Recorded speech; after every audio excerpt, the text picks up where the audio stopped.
الشيطان الرجيم بسم الله الرحمن الرحيم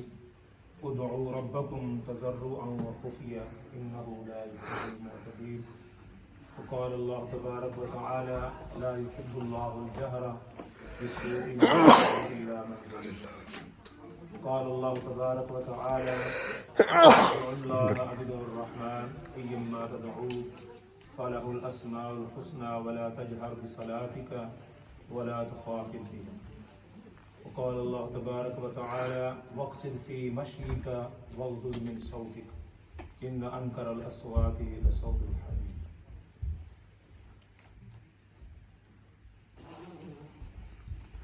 انسان کے دعا کرنے کے اور پڑھنے کی دو کیفیت ہیں، ایک اونچی آواز سے اور ایک آہستہ آواز سے۔ جیسے بلند آواز سے انسان پڑھتا ہے اور ایک آدمی آہستہ آواز سے پڑھتا ہے۔ قرآن کا اس کے بارے میں کیا حکم ہے؟ اللہ رب العزت کون سی کیفیت کو پسند فرماتے ہیں؟ تو یہ سورہ اعراف کی آیت ہے 550، اس میں اللہ رب العزت فرماتے ہیں ادعوا ربکم تضرعا وخفیا، اپنے رب کو پکارو گڑ گڑا کر اور خفیہ طریقے سے، یعنی بلند آواز سے اللہ رب العزت پسند نہیں فرماتے، آہستہ آواز سے اور عاجزی کے ساتھ، انکساری کے ساتھ اسی کا حکم ارشاد فرمایا گیا ہے۔ اور اسی طرح چھٹا سپارہ شروع ہوتا ہے، اللہ تعالیٰ فرماتے ہیں لا يحب اللہ الجہر بالسوء من القول الا من ظلم۔ اللہ رب العزت جہر کو پسند نہیں فرماتے الا من ظلم، مگر جس پر ظلم کیا گیا۔ کسی آدمی پر ظلم کیا گیا ہے تو وہ جزا فضا کر رہا ہے، اونچی اونچی آواز سے بات کر رہا ہے، تو اس شخص کو استثناء حاصل ہے کہ وہ بلند آواز سے جزا فضا کرے اور دعائی دے۔ اس کے علاوہ اللہ رب العزت کسی کی بلند آواز کو پسند نہیں کرتا۔ اسی طرح سورہ بنی اسرائیل کے اندر آتا ہے قل ادعوا اللہ او ادعوا الرحمن، آپ ان سے کہہ دیں کہ آپ اللہ کے نام سے پکاریں یا او ادعوا الرحمن یا رحمان کے نام سے پکاریں، ایک ہی بات، یعنی اللہ کا نام لے کر پکاریں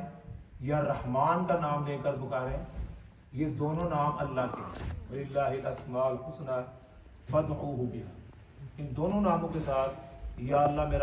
میرا یہ کام کر دیں، یا اللہ مجھ پر رحم فرما دیں، یا یہ کہہ دیں یا رحمان ہوں یا رحیم ہوں، یہ میرا کام ہو۔ تو دونوں نام اللہ تعالیٰ کے ہیں، ایک اللہ کا ذاتی نام ہے اور ایک صفاتی نام ہے۔ اس کے ساتھ یہ فرمایا وَلَا تَجْهَرْ بِصَلَاتِكَ، اپنی نمازوں کو جہر کے ساتھ نہ پڑھو، وَلَا تُخَافِتْ بِهَا، لیکن یہ سے مراد کہ نہ ہی بالکل خفیہ طریقے سے، اپنی نماز جو ہے نہ ہی بلند آواز سے اور نہ ہی بالکل خفیہ طریقے سے، وَلَا تُخَافِتْ بِهَا، کہ نہ ہی بالکل آہستہ آواز۔ اس کا علماء نے، مفسرین نے یہ مسئلہ بتلایا ہے کہ جب آدمی نماز پڑھ رہا ہو تو وہ اپنی زبان کو حرکت دے اور اس کی آواز اس کے کانوں تک آنی چاہیے۔ مثال کے لیے اتنی آواز اس کو آئے، اس کے کانوں تک پہنچے، اپنے کانوں تک، دوسروں تک کانوں تک نہیں۔ کئی لوگ پڑھتے ہیں وہ دوسرے کے کانوں تک پہنچاتے ہیں، اپنے کانوں تک آواز پہنچنی یہ ضروری ہے۔ کئی لوگ دیکھا ہے کہ وہ بالکل اپنے لپ جو ہے نا وہ ان کو بالکل سی لیتے ہیں اور ویسے نماز پڑھ رہے ہوتے ہیں، پتہ نہیں چلتا یہ کھڑے ہیں، لیکن وہ پڑھ رہے ہوتے ہیں، لیکن وہ اپنے دل کے اندر ہی زبان سے پڑھنا لازمی ہے۔ کیا ہے؟ زبان سے پڑھنا، لفظوں کو ادا کرنا یہ لازمی ہے۔ کئی لوگ بالکل کھڑے ہوتے ہیں اور منہ ان کا بند ہوتا ہے تو وہ کہتے ہیں کہ ہم پڑھ رہے ہیں، لیکن وہ یہ پڑھنا قبول نہیں۔ وَلَا تُخَافِتْ بِهَا وَلَا تَجْهَرْ بِهَا، نہ ہی جہر کی بلند آواز سے پڑھنے کی اجازت ہے اتنا، وَلَا تُخَافِتْ بِهَا۔ اور آگے حضرت لقمان علیہ السلام اپنے بیٹے کو چند نصیحتیں کرتے ہیں، ان میں کہ ایک نصیحت وہ یہ کرتے ہیں وقصد فی مشی کا وغضض من صوتک، اے میرے پیارے بیٹے جب زمین پر چلو تو آہستہ سے نرمی کے ساتھ میانہ روی کے ساتھ چلو، نہ ہی آدمی بالکل دوڑتا ہوا جا رہا ہو اور نہ ہی بالکل بیماروں کی طرح، بالکل کوئی آدمی سمجھے یہ کوئی بیمار آدمی ہے اس کے چلا نہیں جا رہا،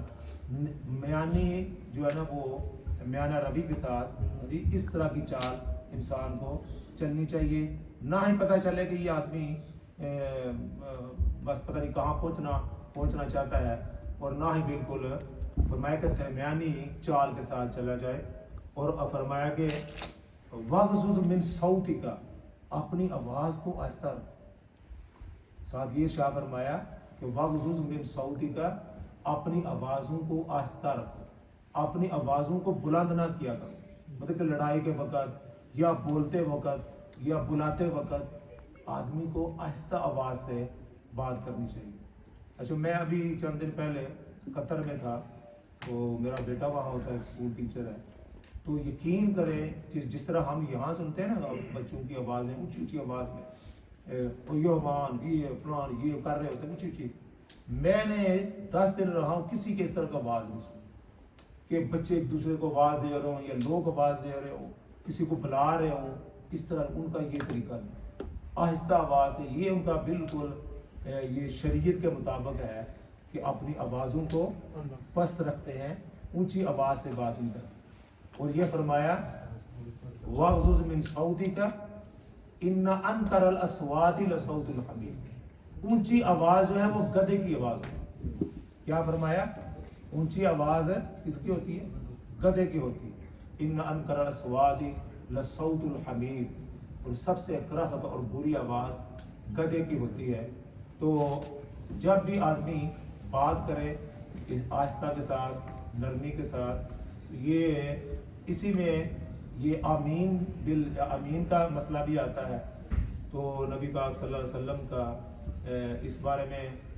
علماء کا ہے کہ کوئی اونچی آواز سے آمین کہی جائے یا آہستہ آواز کا کہا جائے، علماء کی اکثریت نے کہا کہ جو آمین ہے یہ دعا ہے، اس کو آہستہ آواز سے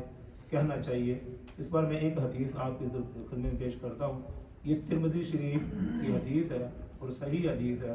عن علقمہ بن وائل عن ربیع انہ صلی مع رسول اللہ صلی اللہ علیہ وسلم فلما بلغ غیر المغضوب علیہم ولا الضالین قال آمین واخفى بها صوتا، میں نے رسول اللہ صلی اللہ علیہ وسلم کے ساتھ نماز پڑھی، فلما بلغ، جب آپ اس جگہ پر پہنچے، غیر المغضوب علیہم ولا الضالین قال آمین، آپ نے کہا آمین، واخفى بها صوتا، اور آپ صلی اللہ علیہ وسلم نے اپنی آواز کو آہستہ رکھا، دھیما رکھا، یعنی اس کا مطلب یہ ہے کہ کسی نے پیچھے سنی ہوگی آواز انہوں نے، لیکن وہ کہا گا آمین، ٹھیک ہے، یہ آواز آ گئی ہے، یہ بھی جہر کے اندر شامل ہے، ایک ہوتا ہے بالکل آہستہ آواز ہے خفیہ طریقے سے آمین، اور تھوڑی سی آواز آدمی نکالتا ہے، تو فرمایا کہ آپ صلی اللہ علیہ وسلم کا طریقہ یہ تھا کہ آہستہ آواز سے آمین کا، تو یہ صحیح حدیث ہے۔ اسی طرح دوسری حدیث بھی ایک ہے، قال وائل بن حجر کہتے ہیں قال سمعت رسول اللہ صلی اللہ علیہ وسلم اذا قرأ بالضالین قال آمین وخفض بها صوتا، آپ صلی اللہ علیہ وسلم نے اپنی آواز کو پست رکھا، آہستہ آواز سے۔ اگر کوئی آدمی یہ اس کا مسلک ہے، وہ چاہتا کہ میں اونچی آواز سے کہوں، تو وہ ایک ہوتا ہے جہر، ایک ہوتا ہے چیخنا اور چلانا، ان دونوں میں فرق ہوتا ہے۔ تو آدمی کہتا ہے آمین، یہ بھی آمین ہو گئی، ایک آدمی کہتا ہے آمین بہت اونچی آواز ہے، تو یہ اس کی آمین یہ چیخنے کے برابر ہو گئی ہے، اور وہ میرے کو زور لگا کر ایسی بات کر رہا ہے۔ کل بھی اس طرح اس بارے میں تھوڑی سی بات ہوئی کہ امام مسجد نبوی ابھی چند دن پہلے دو تین ہفتے پہلے کی ان کی ویڈیو ہے، تو اسی طرح کوئی پیچھے لوگ کھڑے تھے، ینگسٹر ہوں گے نئے جن کو تھوڑا شوق ہوتا ہے، پتہ نہیں یا سمجھ نہیں ہوتی لیکن شوق ہوتا ہے، انہوں نے اونچی آواز سے امین کہی، تو امام صاحب نے واپس موڑ کر، حالانکہ وہ ان کا طریقہ نہیں ہے، وہ بغیر لکھے وہ بیان نہیں کرتے کہ ان کو اجازت نہیں ہے، تاکہ کوئی ایسی بات جو جس طرح ہمیں اجازت ہے کہ ہم جو مرضی کہہ رہے ہیں، ان کو اجازت نہیں ہوتی. ہم ان سے زیادہ آزاد ہیں کہ ہم اپنی بات کر سکتے ہیں. ان کو جو لکھ کر دیا جاتا ہے اسی کے مطابق انہوں نے بیان کر، لیکن انہوں نے پیچھے مڑ کر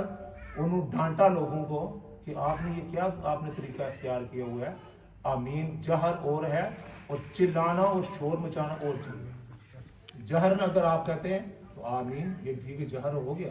لیکن ایک آدمی بہت سارے اونچی آواز ہے. اور پھر انہوں نے یہ بھی کہا کہ آپ مسجد نبوی کے اندر ہیں، رسول اللہ صلی اللہ علیہ وسلم کے ادب کا تقاضا ہے کہ اپنی آواز کو پست رکھیں. آمین کے اندر بھی اپنی آواز کو پست رکھے اور چلا کر اور شور مچا کر آمین نہ کہی جائے. تو آج کل یہ دین کو صحیح طریقے سے نہ سمجھنے کی وجہ سے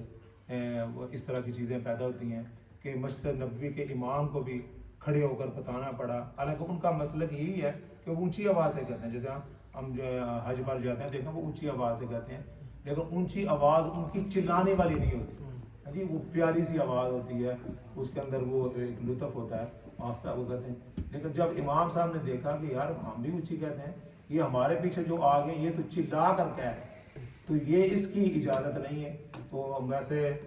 ایک اپنا لطیفہ تن میں ایک بات سنی تھی کہ انگریز دور کے اندر نا یہ امین کا جہر کا اور سر کا جھگڑا ہوگا. تو کہتے ہیں کہ انگریز جو ہے ایک جج تھا، اس کے پاس مسئلہ پہنچا. تو اس نے کہا کہ بھائی میں نے جو آپ کا مسئلہ سنا ہے، مجھے لگتا ہے کہ یہ امین بالجہر کا اور امین بالسر کا مسئلہ نہیں ہے، مجھے لگتا ہے یہ امین بالشر کا مسئلہ ہے. امین بالجہر بھی ثابت ہے اونچی آواز سے، امین بالسر بھی خفیہ طریقے سے بھی، لیکن جو آپ جس جگہ جھگڑا کر رہے ہیں نا یہ لگتا ہے امین بالشر ہے، یہ شرارت والی امین ہے، اس وجہ سے یہ جھگڑا ہوا ہے. تو آپ یہ چھوڑ دیں، جہر کر لیں اور دوسرے جو ہیں وہ بھی ان کو برداشت کر لیں، لیکن جہر کے اندر شرارت نہ ہو. شرارت والی آمین جو ہے نا یہ نہ کہی جائے. آمین کہیں ٹھیک ہے، اور اگر کوئی آدمی کہ مجھے میں جہر پسند کرتا ہوں، لیکن اللہ رب العزت قرآن ان کے اندر فرماتے ہیں کہ مجھے جہر پسند نہیں. رسول اللہ صلی اللہ علیہ وسلم ایک دفعہ ایک قافلے کے اندر جا رہے تھے تو جہاد کے اندر، تو کچھ آدمی اونچی اونچی آواز سے نا پڑھ رہے تھے، اللہ کا ذکر کر رہے تھے. تو رسول اللہ صلی اللہ علیہ وسلم نے کہا کہ بھائی تم آہستہ آواز سے کہو، جس کو تم سنا رہے ہو وہ کوئی بہرا اور گنگا نہیں ہے، وہ تمہاری دلوں کی باتوں کو بھی جانتا ہے، تو آپ نے اپنے ذکر کو آہستہ آواز سے کرو. تو آپ صلی اللہ علیہ وسلم نے کسی جگہ بھی جہرن ذکر نہیں فرمایا کہ اونچی آواز سے کہو، اونچی آواز سے کہو، یہ نہیں کہا جس طرح ہمارے لوگ کہتے ہیں نا اور بھائی اونچی آواز سے نعرہ لگاؤ، نعرہ تکبیر، اس طرح کا رواج نہیں تھا. وہ ہمیشہ اپنی بات کو آہستہ رکھتے، خفیہ رکھتے. تو یہ آج کا درس تھا. تو آدمی آمین اگر اونچی آواز سے کہتا ہے تو پیار کے ساتھ، محبت کے ساتھ، سنت سمجھ کر، اگر وہ سمجھا کہ یہ سنت ہے تو سنت سمجھ کے آہستہ آواز سے، چلا کر، شور مچا کر، شرارتاً یہ آمین نہ کہی جائے. سر بھی کہی جا سکتی ہے، جہرن بھی کہی جائے، لیکن آمین بالشر کی اس کی اجازت ہے نہیں. اللہ تعالیٰ